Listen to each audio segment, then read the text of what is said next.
This is a World Cup of less privileged kids, kids who on your everyday don't get a chance to be cricket professionals. They don't get a chance to address their challenges. It's a World Cup or event that conscientizes kids on their rights. It's also about kids in the street knowing their child's rights. That kid, he or she from Hopefully in a few years to come stand, can he or she answer you on questions media-wise? We want that confidence. Definitely it's the first time ever Zimbabwe's taking a team to the Street Child World Cup.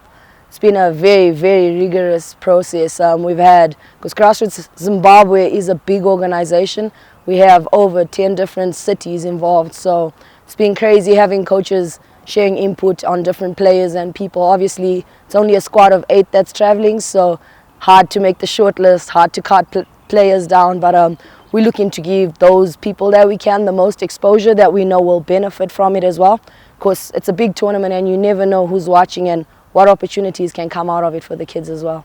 It's slightly different from the standard cricket that we play, so we had to do a lot of preparations for it. The type of equipment used, how it is played, the number of kids who are in a particular team are totally different. So we had to make sure that the kids get to know the rules and how to play the game. Each match lasts 20 minutes tops. 1 over has been shortened from 6 balls to 4 balls, 5 bowlers bowling, and that's your game. Done. So you get a result. Once a batsman hits 15 runs, they retire. All balls count. There's no wides up until the last over. Beforehand, before your last over, every wide bowled is 2 runs in addition, as opposed to being a re-bowl. But in the last over, it becomes a re-bowl. So I think it's going to be super fast, super intense, definitely very exciting to see what happens. Obviously, whether you come with a kid that can hit 50 runs, he's only hitting 15. So it's the type of format where you need to have a percentage team where everybody has a part to play. Our tournament starts on the 21st of September and it will end on the 4th of October. We will be hosted in Chennai.